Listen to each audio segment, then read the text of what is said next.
Divisional round weekend in the NFL, the weekend that many call pound for pound the best weekend of football of the entire season. Welcome to the Pump Fake, everybody. Brought to you by FanDuel. Jarrett Bailey, head coach of our program, Todd Haley. Hey, man. Yeah, I mean, you've coached in a fair amount of these weekends. What about this one in particular? I mean, if you win, all right, you're in the conference championship. What's the mindset of these teams going into Saturday and Sunday? It's it's incredible. The energy, within the locker room, the building that you're working in and meeting in. I mean, it's support staff, everybody. You have this great hope. Number one, you get to work another week where it's pertinent. That's fun. It makes practice more energetic. Everybody's excited because if you can win this one, you're one game away. And that's a huge thing. It's a. I've been saying that. I said this on Sirius this morning that I wanted to get here fast, but at the same time, even as a now media and fan, looking from the outside, I don't want it to be over, Sure. because then all of a sudden you're down to 4 teams. Then it's a Super Bowl, and then the real end is coming. Yeah, And you wait all off season to get to these games and camp and things that matter.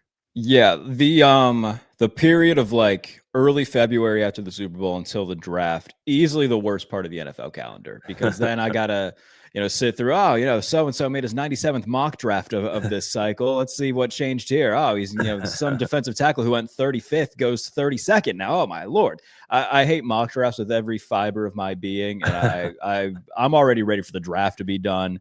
We can get to OTAs, we can get to training camp. Like, needs to go. I'll say this. Each year that I'm in this little cycle, it does go by faster. Like last year, it flew by, and I think that if that stays consistent, it'll be back before we know it. But let's get into these games. We'll go in order as we usually do.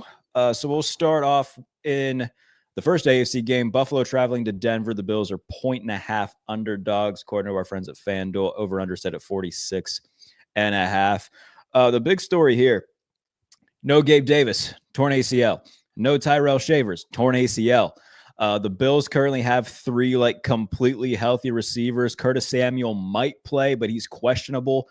So best case scenario, the Bills have 4 receivers that will be suiting up for this game. Obviously with the tight ends, with Dawson Knox and Dalton Kincaid, they'll probably work in Ty Johnson in some sort of receiving role, considering that's kind of what he does best out of the backfield. But regardless, beat up Bills offense going up against a good Broncos defense, going to do all they can to limit the passing game of Buffalo. If you're the Bills in this game, I think if you can get James Cook going early and often and take the pressure off the passing game and be able to just ride out a good run game with the NFL's leading rusher, that's going to be your best path to victory, rather than having Josh drop back and try to throw it 45 times and put all the pressure on him. Yeah, Jared, spot on. I think I'd wait as long as I could to allow Josh to put the cape on, and do what he does. I mean, the longer you can keep this game close, you're on the road, very difficult place to play, in Denver. Just, the altitude thing is for real. When I heard Josh Allen interviewed, and he's talking about, we'll see who's up, and practice is going to be really important, so we get them, on the same page. That's not a good thing. So, that made my offensive mind. I hate the tush push, but I like the Bills snowplow or whatever they call it. It's not quite as obvious. I might start the game. I'm sure we're going to see multiple tight ends, a bunch for the Bills, Haas included, Kincaid, Knox, but so you're going to see some of those sets. I might bring whoever the best pusher is across and just start the game with the snowplow. I mean, what are they going to, I mean, they're, everybody expects it on 3rd and 1 and 4th and 1, but Josh Allen, he's capable of coming out of the thing and running. Oh, yeah. You just, so keep it simple. Run the football, as you said. James Cook is really good. Now the defense is really good versus the run. Very similar. I don't know. You got to figure out, who's better, Broncos, Texans, Seattle. I mean, there's three really good defenses. We know defense, it's not just a saying. Defenses win championships. And I think that's evident by who's in, still remaining right now. So, I would say run the football, keep it close, and then, don't put Josh in that position too early, like you said, where he's thrown 45 times. Yeah, and when it comes to running between the tackles, I mean, the Bills are one of the best in the NFL at doing it. So that'll be the battle to kind of watch is, all right, what's it going to look like with the interior of the Bills offensive line going up against a good interior Broncos defensive line? I think in the passing game, we know how good this pass rush is of the Broncos, led the NFL in sacks. Got to go quick game a lot with Josh, and they've been successful in the quick game this year. I would hope that we see a little bit more out of Khalil Shakir rather than just, flip passes and quick screens, like utilize him the way that he's been used before. And, that can be just quick in breakers. That can be, on a little bit deeper outs and ins. But I don't want to see Khalil Shakir just put in the bowl of, all right, he's our screen guy that we're going to have, break 6 tackles every time he touches the ball to be able to get any sort of yardage. You got to be able to open things up with him because he's by far your best playmaker, at least out wide available. Yeah, no, I'm with you. Unless you're strictly setting up a screen pump and using him as the decoy, which the Bills have had really good success with when they've done it. But, this is a legit Denver defense. I mean, they get to the quarterback fast. They don't have to do a lot of trickery and deceit defensively because they got big time guys in the back end also, starting with Patrick Surtain, who is really, really good. Brandon Cooks, I mean, he's like the Energizer Bunny. He just keeps going. I mean, he's in year 12. Generally, guys that made their hay in the NFL as a speed guy, they drop off pretty quick. So for him to still be running fast at, as a 12-year veteran, pretty impressive. But he's going to have to make some plays. Shakir, as you said, is going to have to make some plays. I know Kincaid, isn't 100%, but if he's out there and playing, it seems like the connection between him and Josh, especially as they get closer to the red area, is really big. So, but the Denver defense is going to have something to say about it. So, that's why I just feel I don't know what this game's going to look like. We know Josh has been gotten after by good front sevens, especially front fours. And if this Denver defense, which I'm sure Vance Joseph and Sean Payton are really have been preaching the entire week about rush lane discipline, not getting past the quarterback. The book's out there, the people have gotten after Josh, when they're able to rush, create pressure, cover, and then run them down, which is hard to do. So that's why I think, this is Bo Nix's second time around. Last year, the Bills and Josh, other than the first drive, really, took care of him. But, he gained experience from that. But the playoff experience that Josh has, I mean, how many playoff wins does he have? He's been in huge games. 8 now. Yeah, he's been in huge games. Last year coming down to the wire against the Chiefs. This is a little different landscape because they're not the favorites like last year when they had home field. They're kind of the underdog coming from behind, and certain players, and I think Josh is one of them, responds to that a little bit. He likes that they're underdogs. He likes that they're on the road. I think he thrives in those type of situations. It's just a matter of getting everybody else to thrive with them. So, I mean, anybody who's followed me for any sort of time knows where my allegiances lie. Now that Pittsburgh's out of it, I mean, it's solely focused on, all right, Josh Allen, please God, get a ring, bud. I'm not gonna, dive in and say, oh, Buffalo's absolutely gonna win this game, because I don't think it's nothing close to a guarantee. Last year, winning was at 31-7 wild card round where, they just dismantled Denver for the most part. I don't think it's going to be anything like that. I think it will be close. I'm going to give Denver's defense the respect it deserves. Yeah, I think it will come down to, in terms of how close the game is, and if Denver is going to win, how does Bo Nix play? I know that Max Hairston isn't going to be out there for Buffalo. the pressure's going to be on him, I think, more than anything right now, because they are the 1 seed, because they are the home team. It's his second playoff game, both of which will be against Buffalo, to kind of prove that, hey, I am a quarterback capable of leading a team, deep into January, not just being, a one and done team and getting bounced. So I think the pressure is on Bo Nix. Not as much as Josh Allen, because, this is year 8 for Josh and he hasn't been to a Super Bowl yet, but there's certainly pressure on Bo Nix to play well and show that he is capable of being the guy long-term in Denver. Yeah. Quarterbacks make their, form their legacy anyway in the playoffs and ultimately the Super Bowl. So, if you want to be one of those revered quarterbacks, through the history of the league, you got to do it, in the biggest moments. So, everything leans towards the Broncos, I would think. The Bills receiver situation, the Bills defense, comes together at different times, but the Broncos being at home, everything leans that way. But, we're terrible media people because I think we're both making predictions with our hearts. Because I don't try to hide it. I'm the same. Yeah.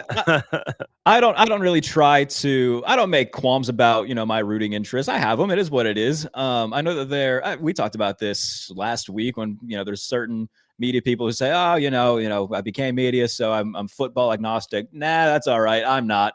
I have certain dudes that I want to see really do well. That's not to say that I root against people. But there are guys that I want to see succeed, and Josh is certainly one of them. So, and not for nothing, last year I had to get a tattoo because I lost a bet pertaining to the Broncos. So, like, I haven't forgot about that, and I hope to see Buffalo take care of business. I think it's going to be close regardless, but I'll pick Buffalo to win by a score, 24-20, somewhere in there. Yeah, if it gets into that range, I think that probably leans towards Buffalo, I would think, but I'm going Buffalo also, and I love Sean Payton. I know both teams are really well coached. I probably just roster wise, if you take quarterback out of it, I think Denver is the better team, and they're at home.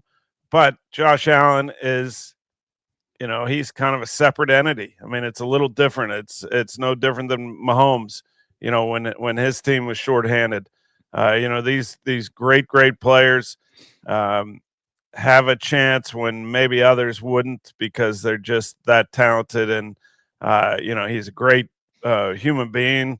Like I said, I loved him coming out. I wish I would have had him in Cleveland, even though I love Baker. I'm not making any big statements here, but he's a big timer. All right, let's head. All right, so I'll say 17-13 Bills. All right. Well, the over-under 46.5. I think both of us are taking the under there when it comes to the total. So let's do our second game, Seattle, San Francisco. The big story right now, Sam Darnold apparently questionable now with an oblique injury. I absolutely expect him to play.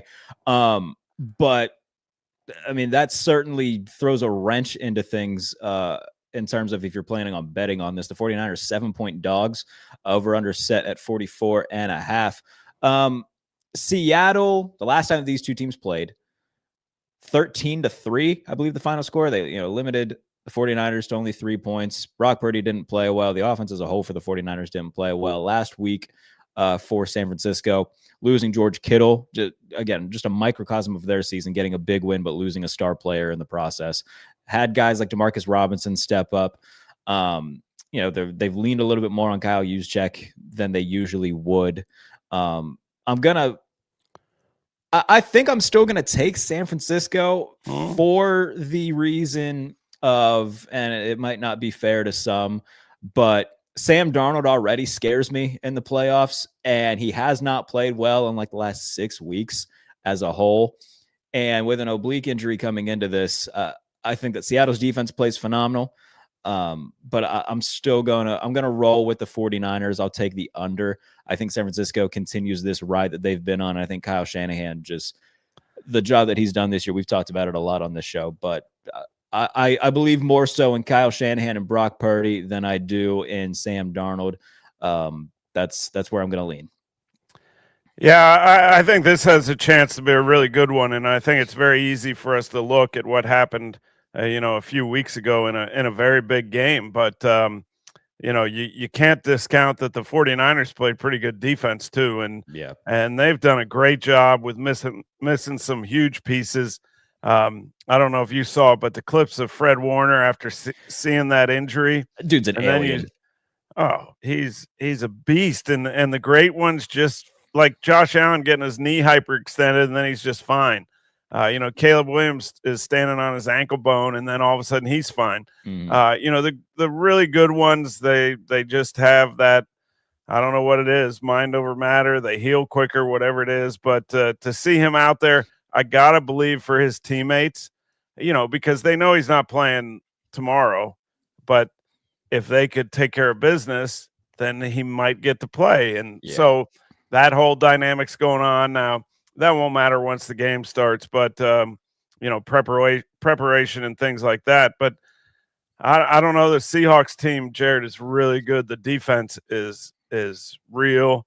Mhm. They do it differently than the Texans or the Broncos, who just don't really do anything. They don't try to fool you. They just play fast.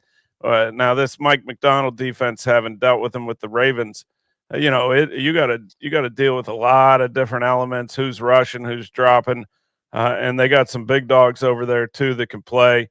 Especially in the interior of the defensive line. Some of those perimeter guys. The big rookie safety. He's a difference maker. The corners, and they can run the football. So I think it's going to come down to, the 49ers could not run the football the last time they played. Yeah. And they put it all on Brock Purdy. Shorthanded now without Kittle, but Pearsall, I think, probably should be back. That'll be a big get back. But, the Kyle Shanahan and the 49ers have to figure out how to run the football somewhat on the road in Seattle. So it'll be interesting to see what kind of plan they have. Yeah. I'm certainly taking the under in this game regardless. I think this will be very low scoring.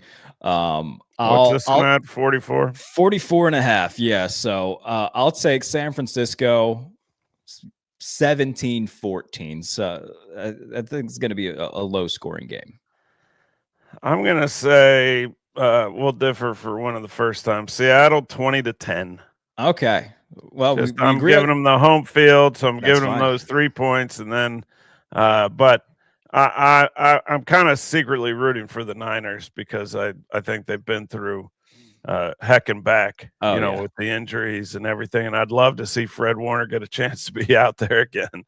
That if he came back from that, I mean, this is like Rod Woodson coming back the same year in the Super Bowl from a torn ACL type of stuff. Like, it's absurd that he is even on the field right now. I don't know what his rehab looked like, but insane human being to be able to come. I kept rewinding the practice. He's hitting the sled. I'm trying to see which leg he's favoring. I'm like, but it's for the first time out on the field, and you had that type of injury, haven't gone through some knee surgeries, the confidence to be actually in a game. I mean, I wouldn't rush it because, if something happens again, then it could ruin a year. And he's kind of, towards the back end of his career. But man, what a great player! And the great players just seem to heal faster than the regular players. That they do. All right, so into the Sunday contest then.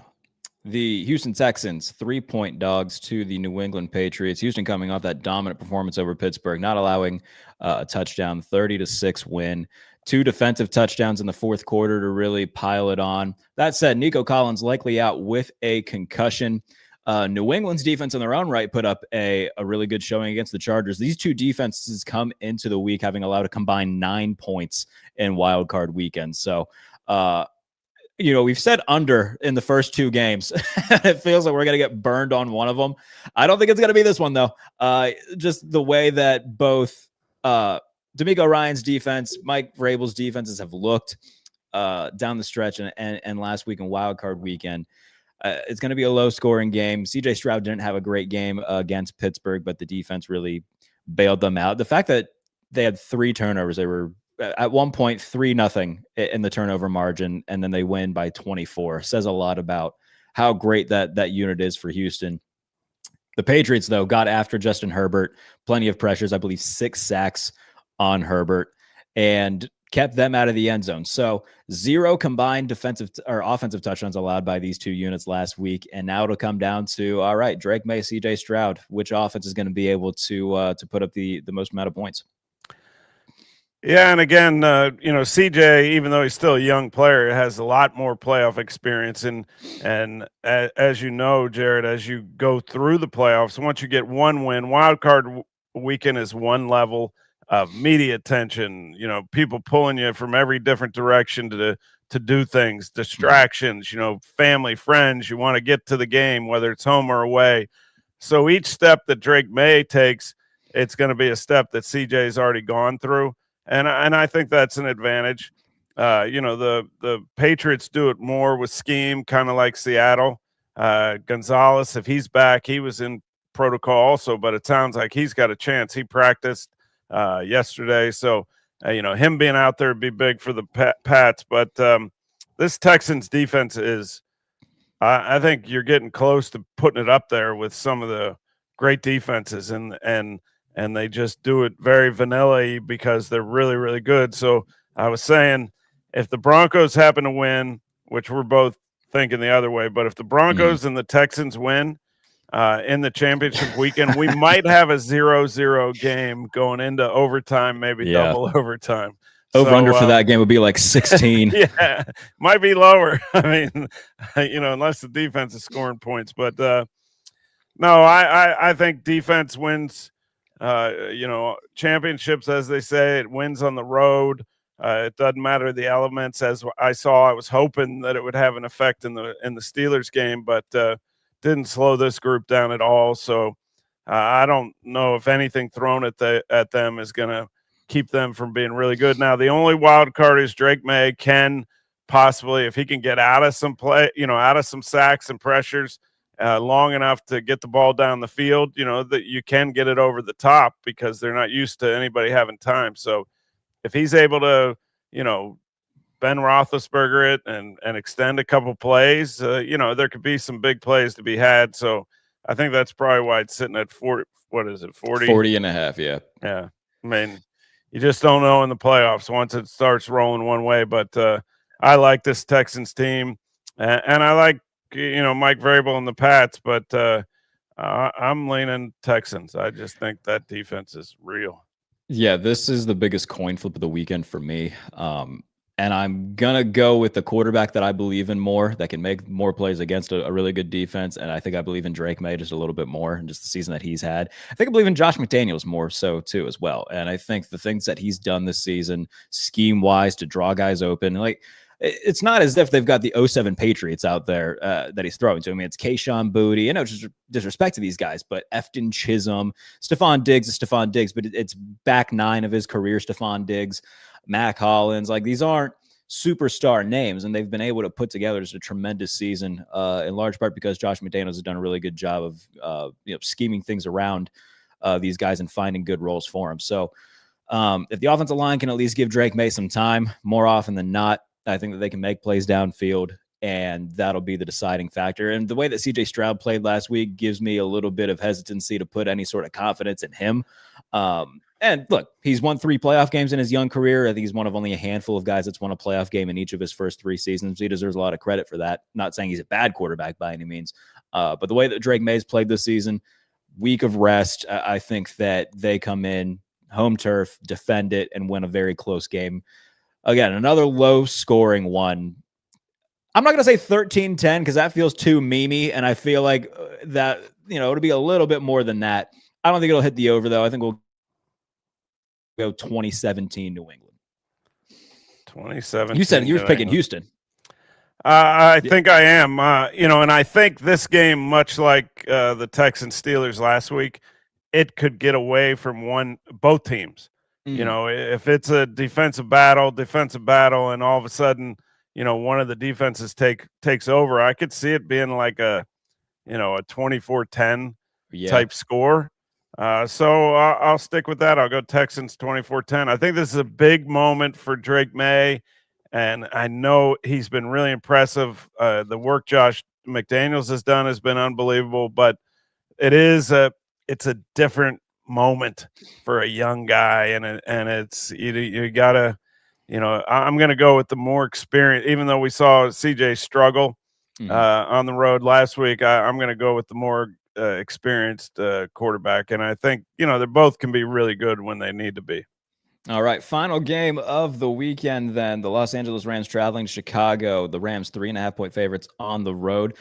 Very fun, and I don't think we'll see this ever again, but Sean McVay coaching in his 15th playoff game. It will be the 15th different opponent that he and the Rams have faced since he's taken over as head coach, which is bonkers to me.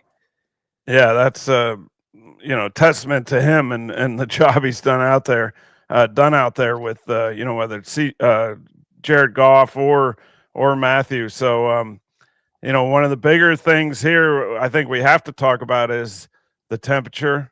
I mean, by the time this game starts at 6:30, they're talking single digits, real feel minus 18. I coach for the Bears. I've played there in unbelievably cold conditions. In Chicago, if it's 36, you see guys in your neighborhood out washing their car in shorts. I mean, you get acclimated. The Rams can't, create that feeling, unless Sean did something crazy and they've been out somewhere cold. These Bears, they go to their car, it's freezing. They go into the building, it's freezing. They have a heated field, but it's still outside, so it's freezing. And you get acclimated. That being in Pittsburgh. I mean, when it's really cold for a week, if all of a sudden it's decent, you feel good. So, but Matthew Stafford has played, and it's not like we're talking about Jared Goff, in my opinion, because he is a true indoor quarterback, right. Struggled. Matthew Stafford is not like that. Puka Nacua, I think he can play in any conditions you ever put him in. This Rams team is good, but Caleb Williams is a wild card, as I've said on here a number of times. Yeah. I'm not worried about Stafford so much. We saw how he played last year against Philadelphia in a blizzard, and they were within. They could have won a play or two of winning that game. So I don't have any worries about the way that Stafford's going to play. I'm not worried at all about Puka Nacua. I mean, he went to BYU. It's not like Utah is, Miami. So I think that I'm not super duper worried about the temperature per se. And look, Caleb Williams went to USC, so he comes from a warm weather background too. So the weather, I think, the Bears have that to their advantage because it's their element. But in terms of it, impacting Stafford, I don't think it's going to have that big of an impact. I've leaned Rams all week, and that's still the way I feel. The Bears, I mean, it's been an incredible story this season. If they do, and this will be their first NFC title game, I would say, since they played Green Bay before Super Bowl 45, the game that Jay Cutler went out at halftime. So it's been a long time since they've been to an NFC title game. The Rams, this would be their third under McVay. So I mean, they've been there, done that, and you talked about the experience when we talked about Houston and New England. It's kind of how I feel right now. This is a very young Bears group that none of them, or at least none of the recent draft picks that they've had have been at this stage, this deep into the postseason. The Rams certainly have. So for those reasons, I'm going to take the Rams to win. I don't think any of these games are going to be blowouts, which means we'll have at least one that kind of gets away. But I think Los Angeles wins a back and forth game, 32-28. Well, I'm with you. I think the Rams are the better team. The Bears, as you said, I mean, phenomenal job by Ben Johnson. Great growth in Caleb Williams. Still not all the way there, but this ability to come back. When does it stop? What is the number the Rams have to get to feel safe, with what they've done, throughout 7 games this season. So that's why I say wild card. I mean, he, like some quarterbacks have been around, they can look average for most of the game. And then all of a sudden some switch goes on and and you see some phenomenal things happening. So, if I'm the Rams, I'm never going to feel safe. What'd you say, 32-28? Yeah. Was it 32-14, and then it became Hey, maybe. like in Yeah. the fourth quarter. I mean, this Bears team is really unpredictable, but I'm going Rams too, and I think despite the weather, they are been there, done that team. There's guys that haven't been there, but they got enough veteran leadership. If they can stop the run, I think that's going to be critical for the Rams because this Bears, I would think Ben Johnson is going to be trying to pound it, especially early. But I think Sean and their defensive coordinator, who we all like, is going to Chris Shula, yeah, Shula. I think they'll figure out a way to slow the run game down, and I'm going to say 30 to. The Bears just can't keep doing it. I was on a Bears team that we were completing Hail Marys to win games, and Mike we got Brown's getting pick yeah, sixes in two in a overtime row, consecutive two in weeks. a row. But it ended. We had to play the Eagles, and we just couldn't do it any longer. So I'm going to say it's 28-17 Rams. There we go. Hope you're writing these down. Yeah. So let's see. I have an AFC title game with Bills Patriots. You have Bills Texans, and yours would be Rams Seahawks. Mine would be Rams Niners. So a little bit different for the title picture, but I think we agree on two of these. Two I went with heart. Two I went with brain.